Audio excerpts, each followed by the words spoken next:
ఏం పేరు నీ పేరు? గొందిపల్లి ఉత్తమ్మ. కనిసొంది. మీ ఇంట్లో తల్లికి వందనము మనవాళ్ళు ఎంత పడినది? 13,000.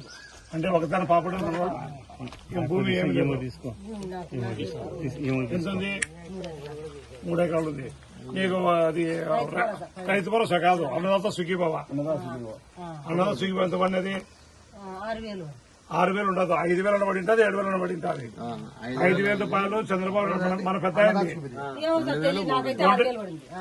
పడితే పడుతుంది. 7,000 పడాలా? 5,000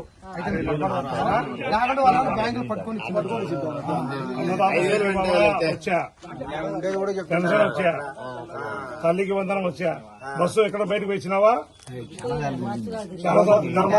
ఇన్ని మాటలు ఒకదాని తప్ప ఎవరు చెప్పాలి? ఎవరికి మేము ఆడిపోయినా కదిలిపోయినా టికెట్లు అన్ని పెట్టాం. అంటే అందాజుగా నీ అందాజు నీకు ఎంత ఉపయోగం వచ్చినది ఫ్రీ బస్సులో? ఎంత వచ్చిందా అందాజు? 10,000 8,000 6,000 దాకా నువ్వు ఫ్రీ బస్సులో పోయి 6,000 రూపాయలు మిగిలిచ్చినావు ఇంటికి. అది 4 అయ్యా. ఏం రావాలా నీకు? నువ్వు బాగా సాటిస్ఫై కదా? పెద్ద ఆయన చంద్రబాబు నాయుడు అంటే నీకు ఎప్పుడైనా ఓట్లు వేసేదే కదా? ఎందుకంటే అంటున్నావు. ఈ రోజు నీళ్లు వచ్చిన దాని వల్ల ఎన్ని లక్షలు మిగిలి అంటున్నావు నీకు. దాన్ని ఇప్పుడు ఇంత కరువులో నిలబడదు కదా.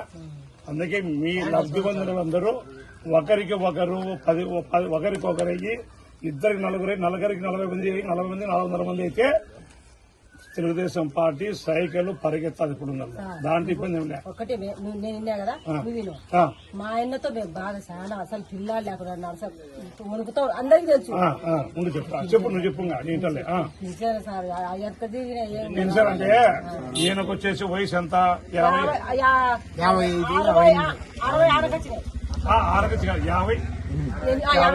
52 ఏళ్ళు కావాలా మామూలు కావాలంటే.